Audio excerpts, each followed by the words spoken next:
حجي مسز بتقراينا فتصوم سلاما متحقازن ينابيلنا زلنا كدقم الكومي صندو نام منقستات سجيرو بقهدي متحقاز كجماري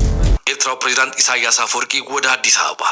ጠቅላይ ሚኒስትር ዶክተር አብይ አህመድ ወደ አስመራ የማይቀር ጉዞ ነው ጠብቁ እየተባለ ይገኛል። የኤርትራው ፕሬዝዳንት ኢሳያስ አፈወርቂ ወደ አዲስ አበባ ይመጣሉ። የኢትዮጵያው ጠቅላይ ሚኒስትር አብይ አህመድ ወደ አስመራ ያመራሉ። ጾምሮ ብዙኾነ አይነት መንገድ ይልካሉ። ብዙኾነ አይ መንገድ ኣብ ሓደጋ ይወድቁ ቁርጾኹም ፍለጡ እዩ ተዘራ አይ ቲንክ ናይ ግዜ ጉዳይ ይመስልን ላይ ይቀር ጉዳይ ይመስልን ሶ خيدو ትግራይ حدش ነገር ክፍጠር ሰላማት ቤተሰብ ከመለኻትኩም ደህና ዲኹም ያው ህዝብ ድማ ዋናውን አዘራራቡን ዘሎ ጉዳይ ሒዝልኩም ደበኺ ለኹ ነዚ ቻናል ሰብስክራይብኩም ነዚ ቪዲዮ ላይክ ማድረግ ከይትርሳዑ ናመደብና ሽምባር ሕዋት እስከ ኣብዚ ህዚ ግዜ ኢሳያስ አፈወርቅና አብይ አህመድ ተዓሪቆም አዲስ አበባ ከኸዱ ኢሳያስ አብይ ድማ ኤርትራ ከኸይድ እዩ ኣብ ቀረባ ግዜ ዝብል አዘራራቡ ኮይኑ ይርከብ ያው እንደ ሕዋት ድማ ኣብዚ ኣብ መንጎ ተሪፎም ዝብል አዘራራቡ ኮይኑ ይርከብ ኣብዚ ህዚ ግዜ ብዛዕባ እዚ እስከ ሓደ ቪዲዮታት ናይ ማን ዲዩ ሓሶት ዲዩ ዝብል ክንሪኢና በጠዋቱ ሰናይ ዜና ላጋራችሁ ከጦርነት 10 ቢሊዮን እጥፍ የሚሻል ጊዜም ገንዘብ ሁሉ ነገር የሚቆጥብ መልካም ዜና ኤርትራው ፕሬዝዳንት ኢሳያስ አፈወርቂ ወደ አዲስ አበባ ጠቅላይ ሚኒስትር ዶክተር አብይ አህመድ ወደ አስመራ የማይቀር ጉዞ ነው ጠብቁ እየተባለ ይገኛል። ምክንያቱም በሁለቱም መሃል የጦርነት አዋጅና ነጋሪት ሳይሆን የሰላም ስምምነት ተደርጎ ለዘላቂ መፍትሄ በምስራቅ አፍሪካ ይሰማል እየተባለ ይገኛል። ይህ ዜና ከጭምጭምታ የዘለለ ይሄ ነው የሚባል ምንጭ የለውም። ነገር ግን በጠዋቱም ቢሆን በጭምጭምታ ደረጃ እንኳን ከዚህ የተሻለ የሚያስደስት ዜና የለም። ሰላም ለሀገራችን፣ ሰላም ለዓለማችን። የሚኖር ህይወት ነው። የኤርትራው ፕሬዝዳንት ኢሳያስ አፈወርቂ ወደ አዲስ አበባ ይመጣሉ። የኢትዮጵያው ጠቅላይ ሚኒስትር አብይ አህመድ ወደ አስመራ ያመራሉ። ይህ በቅርቡ ይደረጋል ተብሎ የሚጠበቅ ሁነት ነው። ለመንግስት ቅርበት ካላቸው የመረጃ ምንጮች እንደሚሰማው ከሆነ ይህ ሁኔታ የመፈጸሙ ዕድል ከፍተኛ እንደሆነ እየተነገረ ይገኛል። አሁን ላይ በስፋት እየተነገረ ያለው የሁለቱ ሀገራት የሰላም ስምምነት በቀጣይ የሚፈረም ከሆነ ኢትዮጵያ የባህር በር የማግኘት እድሏ በጣም ሰፊ ይሆናል። በኢትዮጵያና በኤርትራ መካከል የህዝብ ለህዝብ ትስስሩም በ2010 ዓመተ ምህረት ተፈጥሮ እንደነበረው ሰላም ሊሆን እንደሚችል ይጠበቃል። ያው ሕዋትኩም ሰምዎ ዘለኹም በማርኛ ዝወጽ ዘሎ ወይ በማርኛ ጥራሕ ሆነ ይኹን በኩሉ ዝወጽ ዘለኹም ሰምዑ ዘለኹም ኢሳያስ አፈወርቅና አብይ አህመድ ዕርቂ ይገብረለው ይዕረቀለው አሜሪካ ተዓርቆሞላ ዝብል አዘራራቡ ኮይኑ ይርከበሎ ያው ካብናይናውን ካብዞም ደገፍት ጽምዶ ዝወጽ ዘሎ ሓበሬታ ድማ ታይብለለው መሲልኩም አይዕረቁን አይን ብለኝና ሽጋ ሐዝ ግን ዝተገበረ ነገር የለን ክራዳዱ ዲም አይክራዳዱን ግን ኣብ ቀጻር ዝረዩ ሽጋ ሐዝ ግን ምንም ዝተገበረ ነገር የለን ይሁን ይዛ ሓበሬታ እንበር ዝኾነ በቃ ከም ጽምጽምታ ነገር እንበር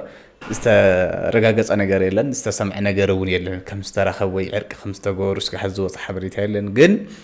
ታይል ባህት ከይተፈሶ አይጮንን ዝብሉ ይብሉ ወለድና ዝኾነ ነገር መቸስ አለዩ ዘየለ ኸም ዝገርካ አይዝራብን ግን ታይኮም ዝኾነ በቁርቡ ክንሪኢና ኢልና ተስፋ ንገብር እሺ እስከ አወል ስዕድ ማ ብዛዕባ ጾምደታ ይብለሎ ከስማዓኩም ሕጂ ምስ ህዝቢ ትግራይና ፍጹም ሰላምን ምትሕግጋዝን ይናቢልና ዘለና ክደግመልኩም ጽንዶ ናብ መንግስታት ሰጊሩ ብጋዲ ምትሕግጋዝ ክጅመሪ ትማራጺ ንሱ ጥራይ ስለዝኾነ إذا حجي زغربو مدى بمبار نملو سلام من صفكهون زلووي بالبونان مستو علن كتكتاتو لدما اعدم أبزوان زي أمر راخب بزوحان إثيوبيا بزعبا إيرتران تقراين بتساقي يزرمالو حدا ناي جينوسايد دي كومنتاري وزبي بتدقاقا مخلقا جميرو نيلتا جيتاتشو ردا بزعبا أبين جينوسايد تقراين زبل مدى بتسريعلو بغطتا بلت أمولانا يا محارا جينوسايد تقرايا فتيما توقبل دمامتيو نمن دايزر استزلومي حمدو نقيفون لعلمتيو زبل قل أي ترغبن أمحاراي آناني أروموي آناني بزبهالو نزلو زبنا اي آيكا إرترا تمدي خطب الليروا زبل إناغ نري سلمن تابز اوانزي من درخلو نمن تاي علاما زبلو حطوتات كلاتنا إرتراويان انتقارون كومون إثيوبياويان كنحسبولون نويحت انتانا غيابنا نزي حطوتات بحانتقال كنملسو نخيلينا إتا علاما صندو نمبرازي نتصمدو العلامو انت تردينا نزي حجي بزعبا إيرتران تقراين بحافشا حزبتات إيرتران إثيوبيان زد السقزلو خبرو من درخلو سلمنتاي حجي نمنتاي علاما كتف آناي كألني سلاينا زبلون زقبرون زلو بعلاما سلزخونه نعون نمكتلو قبابنا فلوتي لحج نزل ود نزنينا نابتم بقرهنت نزناي سلا أجندا زساسيو زلو تقارو إيرتراويان إثيوبياويان كندب صمدو ቃል ጥራይ አይኮነን ጽምዶ ጭርሑን አይኮነን ጽምዶ ንቃሓት ጽምዶ ኪኖ መንግስታት ኪኖ ወታደራዊ አጽዋር ኪኖ ፖለቲካዊ ኃይልታት ዝኸይድ ኃይል ህዝብ ከም ዘሎ ዘዘኻኽር ምንቅስቃሴ ዝስሕቁ ዝነብዑን ዝሓልሙን ሰላም ዝግባኦም አቦታትን አዴታትን መንእስያትን ቆልዑን ከም ዘለው ዘዘኻኽር ምንቅስቃሴ ምእንቲ ዞም ህዝብታት ዚኣቶም ምእንታና ኢና እምበኣር ጽምዶ ክንቅጽሎ ምክንያቱ እቲ ብዞማ ኩናት ንኸይህሉ ዝዓግት ሓይሊ ጽምዶ ህዝብታት ጥራይ ስለ ዝኾነ ጸላ ኩላትና ዝኾነ ዕሸል ፕሮስፔሪቲ ፓርቲና ጫፈርቱን ነዚኣ ጽቡቕ ገይሮም እዮም ዝፈልጥዋ በዚኦም ድማ ጽምዶና ፋሕ ከብሎ ከይደቀሱ ዝሓድሩ ዘለው ሓደ ካብቲ አበጋጊሶሞ ዘለው ሜላታት ድማ ጉዳይ ጄኖሳይድ ምቕስቃስ ኣብ ህዝቢ ወሪዱ ዝበሃል ግፍዕታት ምልዓል ኣብ ሓድሕድና ምክሳስን ምግርጫዋትን ፈጢርካ ቁስሊ ሓኺኽካ ናብ ዳግማይ ቂም መሊስካ ጽምዶ ምብታን ዝብል ስውር ሽርሒ እዩ ድሮውን ኣብ ዝሓለፈ እዋን ግዳይ ናይ ዝውጥን ዝኾኑ ተጋሩ ይኹኑ ኤርትራውያን ኣብ መራኸቢ ብዙሓን ዘዝመስሎም ክዛረቡን ክጽሕፉን ርኢናዮም ኢና እዚ ንጽምዶን ዕላምኡ ንጠቅም ዲሃስዮ ኢልና ክንሓስብ ጊዜ እዩ ካብ 1998 ክሳብ 2022 ንዝነበረ እዋን ጥራይ ኣልዒልና ክንዛረብ እንተኮይና እውን ኣብ ልዕሊ ህዝብታት ኤርትራን ትግራይን ዝወረደ ደራዕ ብዙሕን ከቢድን እዩ እዚ ብይቕሬታ ብምጽብጻብን ብምክሓስን ክዓርፍ ከም ዘለዎ ድማ ዘማታ ኣይኮነን እንተኾነ ነዚ ጉዳይ ሞያውያን እዮም ክሕዝዎ ኣብቲ ዝግብኦ ጊዜ በቲ ልክዕ ኣገባብ ከዓ ይኽፍጸም ጽምዶ ህዝብታት ኣብቲ ዝደልደለ ደረጃ ክበጽሕን ዕላምኡ ክወቅዕን ቀዳምነት ከይሃብና ናብቲ ናይ ምጽብጻብን ምክሳስን መስርሕ ክንሰግር እንተኮይና ግን ውፅኢቱ ብኣንጻር ድሌትና ዘረሓቐና ክኸውን ይኽእል እዩ በዚ ድማ ዕላማ ጸላእትና ባዕልና ነተግብሮ ማለት እዩ ያ ባይዘ ኣነ ኣብዛ ናይ ኣወል ስዒድ እዚኣ ይስማዕኒ መጀመርያ ያው ትብልኹም ጽምዶ ናብ ዝለዓለ ከም ዝበረኸ ከም ዝኸይድ ከም ዝኸደ እውን ይዘር ዘሎ ያው በትማል ዕለት ዝወፀኒዮም ጽምዶ ናይ ኣፍሪቃ ሰላም ዝብል ማለት እዩ ዓበይቲ ሰባት ተረኺቦም ኣብ ሱዳን ኣኼባ ገይሮም ነይሮም ከም ትሪእዎ ዘለኹም እዚ ፎቶ እዚ ኣብኡ ዝተገበረ እዩ ኣብ ዝሓለፈ ቪድዮ እውን ጽዒነልኩም ኣለኹ ተወሰነ ቪድዮ ከምኡውን ድማ ኣነ ክብላ ዝደለ ብዛ ናይ ኣወል ስዒድ ባይዘዊ ሓንቲ ደስ ዝበለት ነገር እንታይ መሲልኩም ኣሕዋት ንስኻ ባ ጌርካዮ ንስኻ ጀኖሳይድ ተፈጺሙ ባ ኣይተፈጸመን ተፈጺሙ እዩ ወይ ከምዚ ቅድሚ ሕዚ ንስኻትኩምስ ከምዚ ጌርኩምና እንዲኹም ገለገለ ኢልካ ምክርኻር ዘይኮነ ያው ጀኖሳይድ ተፈጺሙ ዶ ኣይተፈጸመን ኣይኮነን ሰብ ጭሩ ትፈልጦ ነገር እዩ ተረዲእኩም ኣሎ ግን እዚ ነገር እዚ በቃ ዝካሓስ ብካሕሳ ይቕረ ዝበሃል ብይቕረ ተጻባጽብካ ተራዳዲእኻ ብሰላም ተኻሒስካ ኩሉ ብሰብ ሞያ ከምታ ዝበላ ኣወል ስዒድ ብይቕሬታ ብስካሓስን ኩሉ ፈፍርዱ ክረክብ ኩሉ ነናቱ ክረክብ ኣለዎ እምበር ወይ ስኢልካ ከምዚ ባ እንዳተባሃልካ እናተኻራኸርካ ክንበር ዘይኮነ ሙሉእ ዕርቂ ክኸውን ትኸይዱ ያው ከም ዝበለኩም ተጻባጽብካ ተራዳዲእኻ ብሰብ ሞያ ብዕሊ ክፍታሕ ዘለዎ ነገር እዩ ኢለ ዝኣምን ሕዚ ግን ጽምዶ ኣብ ጽቡቕ ብርኪ ዝኸር ዘሎ ክሳብ ሕዚ ዝገበርኩሞ ነገር ብጣዕሚ ትልቀለለ ነገር እዩ ትኸቢድ ነገር ንባዕሉን ሕወሓት እውን ነቲ ህዝቢ እውን ትልመፀሉ ምዕራፍ እዩ ትልመፀሉ ምዕራፍ ከመይ ኢኻ ተተኣናግዶ ከመይ ኢኻ ክትሽከሞ ከመይ ኢኻ ክትሰግሮ ትምክር እዩ ተዓብዪ ሕቶ ልመስለና ኣነ ንሱ ደጋጊምና ቅድሚ እዚ ኩነታት እዚ ምምፁ ቅድሚ እቲ ምንቅስቃስ ኩሉ ምግባሮም ክንናገር ሞኪርና ኢና መብዛሕተና ጽቡቕ እሺ ወዲ ወረደ ወሪድኩም ጽቡቕ መንግስት ኾንኩም ጽቡቕ ደብረጽዮን ናብ ቅድሚት ኣምፂኹሞ ፕሬዚደንት ጌርኩም ተስሓድሽ ናይ ኣቀማቕማ ስታይል ተኸቲሉን ተስሓድሽ ሱፍ ገይሩ ይምፃእ ባዕሉ ደብረጽዮን ይትል ነበረ ደብረጽዮን ምንም ሓድሽ ነገር ከምፀይ ይኽእል ምንም ሓድሽ ተጸሚቑ ተጨፍጢጡ ሓድሽ ሓሳብ ሓድሽ መፍትሒ ሓድሽ መዋጽኦ ትግራይ ሒዙ ክመጽእ ኣይኽእል ቅድሚ ሕዚ ልዕሊ እኹል ተሞኪሮም ተራእዮም ተፈትሾም ለወደቑ ሰባት እዮም ዞም ሰባት እዚኦም ስለዚ ሓድሽ ነገር ምጽባይ ብድኻም ይትርፉ ብኽነት እዩ አይ ቲንክ ናይ ግዜ ጉዳይ ይመስለኒ ዘይቀር ጉዳይ ይመስለኒ ኸይዱ ትግራይ ሓድሽ ነገር ክፍጠር እዩ ለውጢ ክመጽእ ናይ ግድን ከምዚ ኢልና ኣይነብር ከም ማሕበረሰብ ምክንያቱም ተደለና እውን ከምዚ ኢልና ክንነብር ኣይንኽእል ከምዚ ኢሉ ብዙሕ ክጸንሕ ይኽእል ማሕበረሰብ ወይ ክብተን ክበርስ ክጠፍእ ተለይ ኮይኑ በዚ መንገዲ እዚ ክሳዕቱ ናይ መጨረሻ ፖይንት ክጽነኑ ክጽመሙ ልሞከሩ ማሕበረሰባት ጠፊኦም እዮም ባይዘው ሞይቶም የለው ከም ማሕበረሰብ ልጠፍኡ ማሕበረሰባት ኣለዎ ዝዓለም ንሕና ናይ መጀመርያ እውን ኣይንኸውን ስለዚ ትጸገምካ ትሕሰምካ ትመከረኻ ክሳዕ ናይ መጨረሻ ሰዓት ክሳዕ ለጥፈካ ክሳዕ መሊኡ ለብርሰካ እንድሕር ትጽመም ትጽነን ኮንካ እዚ ልቢ ምዕባይ እውን ይኾነይ እዚ ወረጃነት እውን ይኾነይ እዚ ምጽማም እውን ይኾነይ እዚ ዕሽነት እዩ ንህይወትካ ዋጋ ለይ መሃብ እዩ من واركا مطلع يولي الوسط انا سازبو بركي تبوينت سو اللي وصح له معالته ما تصيو بناتي قام رحوا أي مثلاً سو قرأوا عيو بتلي تلهيك ندحر قبيزو ندحر تلهيك نايو حكي كمان رح قيلو ندحر تلهيك ناي تقرأي حيلك خاونك إلو معلش صبق شو دوريدكم صبق منجست خانكم صبق دورتين ناو قدمي تمسخهم بريزيدنت غيركم تسحدش ناي كما ستايل تخطينو تسحدش سفكيريم تابعلو دورتين يتلنا ورا دورتين منهم حدش نجر كم تصي خلي منهم حدش تصامي او تشفتيتو حدش حساب حدش مفتحي حدش مواصع انتجرح يزخمص اي خلي قدم حزي لعل اخل تمكرهم ترايهم تفتشهم لودا قصات يوم ساعات زيهم سلازي حدش نجر مصباي بدخامي يترف بخناتيو سو السوتات كله تغيرهم يقدموا دحرتي اخو تغورو دحر كم ياخم توم حتى كتملسوهم دحرت لمصنا هزب حتى كم ياخم تتاناغدو دحرت اللي فطر حقافت اللي فطر قاب كم ياخم كتملقو دحر مستمع خلاي منغستي مست نتا فيدريشن لمرح ودي سوال لسرعات كم ياخم كتوقعوا ختنغاغرو بحال اللي يخفتح ويش ناوزة تختأتيكم تاي مسارات غيركم هم زات تغورو من كونكم هم زات تغورو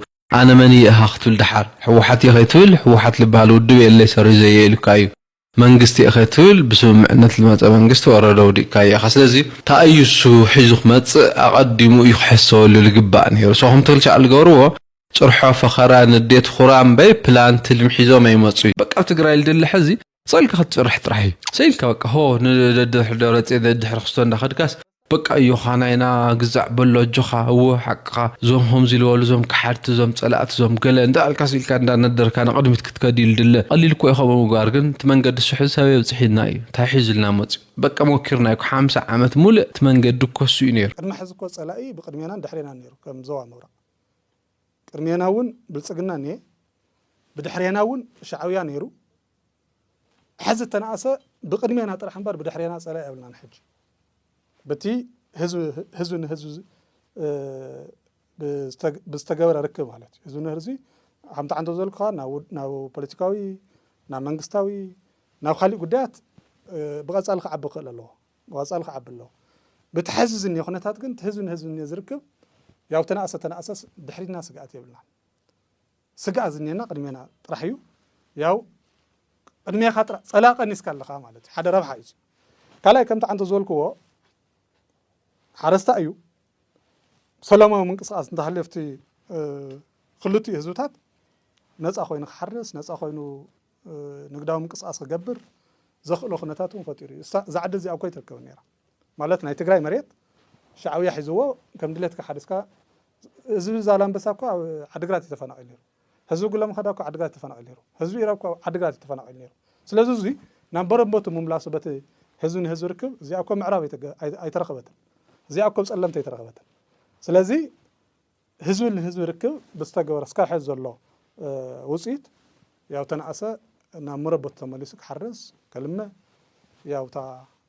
اوغزو خنبر كابكين داوصيو زخل كنتا تفطيرله توانا زعابيه غداي كعا تنعسه دحرينا صلاي ندحرينا صلاق مصنا خليلنا قلح نولو خنتا ايكونن زني حزو زي عبي لو تنوصيتني ازي عريو نابز حشد نابز على درجه كسغاغر ግን كم قليو እንደለተለኒ ያው ተሕብረሰብና ዘልዕለውን ዝሐሳብ ዝዩ ማለት እዩ ህዝብ ትግራይ ጽንተታዊ ኩናት መሰጋጠሞ ኣብ ትካላት ልምዓት ትግራይ ዝበጽሐ ዕንወት ትልም ብዙኾነ ዓንየን ዝይርኢናዮ بعلم درجة استمسكري حزد ما فيدرال منجستي تجري تلمع له زول نجاريته ونيوقعله صوصاب جزيو ممحدار نزي زرقون كبل أوجي إما زي كوميديو أو زي تايريتو لك هذه بلسقنا جمرو تكبر كي مسلك كذي سكاب هذه أب تاريخ تجري شو منتج زي بس هذه أب سنت تالنا هذه شو منتج زي سنت تبوس إحنا له أب تاريخ تجري سؤالك شو منتج زي عبيت سنت تاد بحاله تاريخ أو سنت تمام ما صام كعا حزبك سنت ناهيز ما أخذ جروح عدك أنستيو في دل زوجة بيت كحزام كان تجري وزع هؤلاء اللي تجري تكسو كان منجستي كانوا لهم دلي ومسرح على يدخوني نابز يرلي أي توي كل كافلا لين تهاليو بذاتي أدي أتكبر صلاة وين كاتب كشكاس ፖለቲካ መፍትሒ ከምፅልካ ምሕሳብ ዓብዪ ጌጋ ኢና ንብለና ስለእንተልዩና ፈላላይ ሓሳቦም ቀሪቦም ህዝቢ ይወስን ይከባህ ዘሎ ናብ ዓድኹም ምፁ ናብ ህዝብኩም ምፁ ህልውና ድሕነት ህዝቢ ትግራይ ምርጋእ ተሳተፉ ልኡኽ ናይ ትግራይ እዚኣ እያ ህልውና ድሕነት ትግራይ ናይ ምርጋፅ እያ መንግስቲ ዘድሊ ደገፍ እውን ክገብር ነዚ ከሳልጥ ማለት እዩ ካይዱ ከይዱ እውን ነቲ ስምዕነት ናይ ውልቀ ሰባት እዩ ተባሂሉ ናይ ክስቶ ወዲ ክስቶ እዩ ተባሂሉ ኣይንፈልጦን ስምዕነት ተባሂሉ ብዕሊ ተኣውጁ ነቲ ዝፈረመ ኣካል ውድብ ሕወሓት እውን ኣይፈልጠካን እየ ተባሂሉ እዚ ንባዕሉ ልዕሊ ሓደ ዓመት ገይሩ ኣሎ ነዚ እቲ ስምዕነት ብተደጋጋሚ ፈሪሱ እዩ ካብ ዝፈርስ እውን ፀኒሐ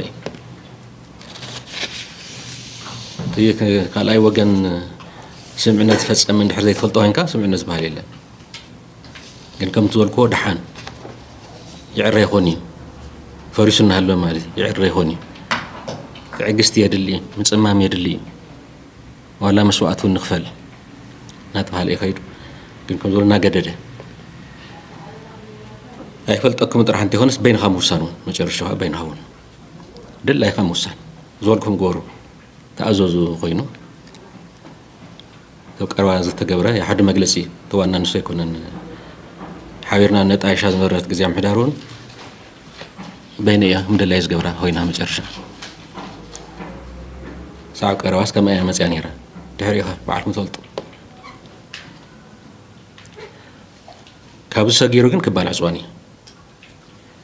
ክባን ዕፅዋንስ ኣይኮነን ከምፅእ ተሓስቢ ነይሩ ስምዕ ፕሪቶርያ መፍትሕታት ከምፅእ እዩ ነይሩ ናብ ክባን ዕፅዋን እውን ኣቲና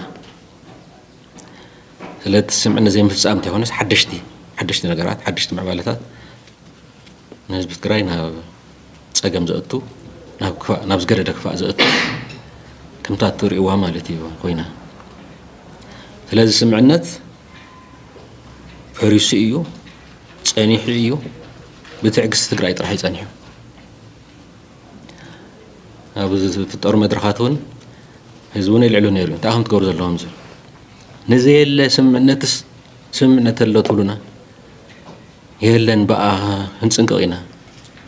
ዘላ ዓድል ክንጥቀመላ ኢና እናበልና ስለ ንሕልፍ ንዘየለ ይኹን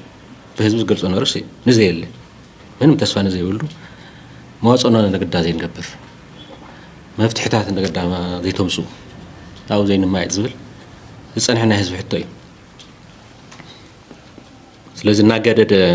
ምምፁእ እዩ ናብቲ መፍትሕታት ተኣትዩ እምበር ሕዚ ድንገት ዝተፈጠረ ጌርና ይንወስዶም ስለዚ መማረፂ ወይሱ ኢልካ ከም ትግራይ ምሓቃቅያ ናይ ምሓቃቅ መንገዲ እዩ ተጀሚሩ ዘሎ ኩሉ ነገር ዓፃፂኻ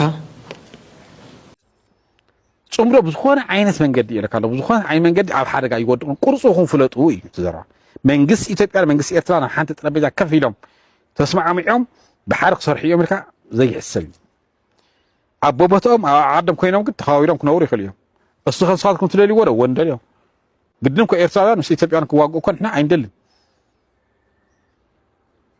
ትግራይ ክርብሻ እየ ትግራይ ክዘርጋ እየ ኢሉ ዝመፅእ እንተሃልዩ ትግራይ ኣዳኺሙ ትግራይ ኣጥፊኡ ሶኒ ንትግራይ ኣጥፊኡ ሶልስ ናብ ኤርትራ ዝሰግር ካብ ፍንጭው ኣርሒቑ ዘይሓስብ ናይ ብልፅግና ጉጅለ ዝሓስቡ ሓሳብ ግን ኤርትራን መንግስቲ ኤርትራን ይጠፍኦ ኢልካ ከይትሓስብ ኣብ ትግራይ ኩናት ክትውልዑ ብዝኾነ ኩነታት መንገዲ ትኸድዎ ጉዕዞ ኤርትራ እውን ስቂላ ኣይትሪአኩምን ካልኦት ሃገራት እውን ስኢለን ኣይሪአኹምን ዝባላሾ ፅምዶ ዝባላሾ ዲፕሎማሲ ከዓ የለን ግፋ ተይላ ኣሜሪካ ንክልቲአን ሃገራት እያ ትብላ ኩናት ከይትኸፍታ እያ ትብለን ተኽኢልኩም ተራዳድኡ እያ ትብል سعود عربية مكيراته أمريكا مكيراته إنجليز مكيرا حبرة أفريقيا مكيرو نا حبرة أفريقيا أبومبر كو رسمة خير كل إساس كل مين وين بكا كويلوي إنجليز كل مين يا بكا توهيلو طاليان لمينا بكا توهيلو أمريكا تسجل لنا نقول مشيتن بكا توهيلو سعود عربية مكيرا بكا توهيلو سلزي دجر مزقورو طعم عردهم دو سمرت رو زعم زعدو خنديا غوري وترو شيشاي ماردو زبحال نوص ناي چنقي ناي وطرت ስለዝሓደረ